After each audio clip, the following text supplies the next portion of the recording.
My name is Alina Ainsworth, and at 45 years old, I thought I had life figured out. I lived in Chicago, Illinois, but my heart belonged to a cozy apartment I owned in Manhattan, New York. It was more than just a place. It was a piece of me, a testament to years of hard work and careful saving. For years, I rented the apartment successfully to amazing tenants. I was very careful to screen each applicant, and it became a well-oiled machine. Then my mother got sick. At 87 years old, she needed full-time care, something I knew I had to provide. I made the difficult decision to leave my life in Chicago behind and move into the house I had bought for her. I would take care of her full-time. The rental income from my Manhattan apartment would become my main source of income, ensuring I could support both of us. That's when Angela from Queensland, Australia, entered my life. She responded to my online ad for the apartment and seemed like the perfect tenant. A middle-aged woman, she claimed to have owned her home for 30 years, hence the lack of landlord references. She was gainfully employed and met all of my financial criteria.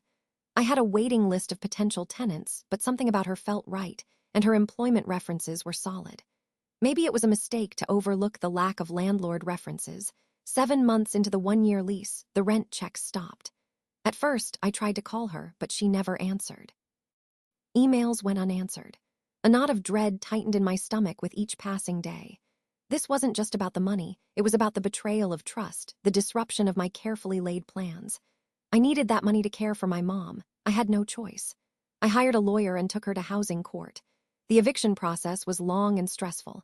I also filed a suit in small claims court for damages.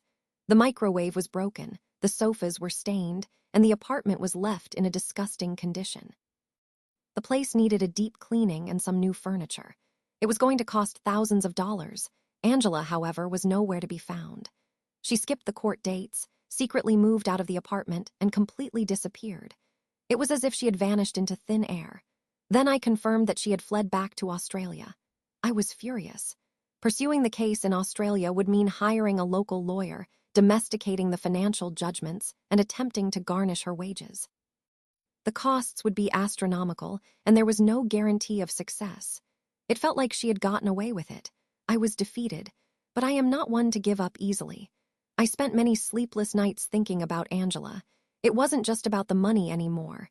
It was about justice, about preventing her from doing this to anyone else. I became determined to find a way to hold her accountable. I was adamant that she wouldn't be allowed to do this to any other landlord and started to plot my revenge. Angela had a very unique name, something that would ultimately be her undoing. I bought her domain name. Let's say her name was Jane Smith. I purchased JaneSmith.com and built a website.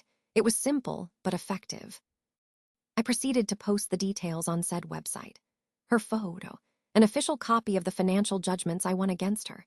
She owes me $16,000 in unpaid, rent plus over $7,000 in damages, including photos of the filth left in the apartment, the damaged furniture and broken microwave, and the notice from the marshal posted on the door with eviction details. I even included details about where she worked and the club she frequented in Queensland to play bridge. I was very careful to only include facts, verifiable information that couldn't be construed as slander. I focused on the search engine optimization, or SEO, of the website, using keywords that people would likely search for if they were looking for her. My goal was to make the website the #1 result when you searched for her name on Google. It took time and effort, but I was relentless. I also hired a company to help me with the SEO. Then I sat back and watched. The website traffic started slowly, but steadily increased. I installed website analytics to track everything. Soon, the stats showed that her employer had visited the site. I also got emails from some people who had seen her at a professional conference she attended and wanted to let me know her whereabouts. It was working.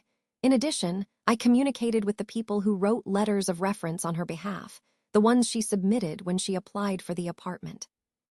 I told them about her unscrupulous behavior, the unpaid rent, the damages, the eviction. I wanted them to know that they had been duped and that their good names had been used to facilitate her deception. Some of them were shocked and expressed their gratitude for the information. Others were dismissive, but at least I had tried. It has now been almost 3 years since I created the website. I still own her domain name, the website is still up, and it still gets visitors. If you search for her name on Google, it's still at the top of the rankings. I get charged every year to keep the website running, but it is worth it. I consider it an investment in justice. Although keeping the website going is costing me some money, the satisfaction of knowing that she has been publicly unmasked and can't swindle others continues to give me great satisfaction. The fact that she can't hide behind a facade of respectability, that her past actions are forever linked to her name, is a constant source of vindication. Every time I receive a notification that someone has visited the website, I smile. She arrogantly and callously cost me $20,000 in unpaid rent and damages, and it is now costing her far more than she saved in unpaid rent. Any job she applies for, any apartment she tries to rent, anyone she tries to date will know the truth behind the mask. Her reputation is forever tarnished. That is a price far greater than any amount of money. I recently received an anonymous email that made my heart soar. It was from someone claiming to be a new neighbor of Angela's. They had Googled her name before she moved into the neighborhood and read all about her on my website. They shared this information with others in the neighborhood. According to the anonymous email, Angela was finding it very hard to fit in, since most people in the neighborhood knew what she had done. Angela in Queensland. You now know you messed with the wrong person. You also now know what the expression, "fool around and find out," really means.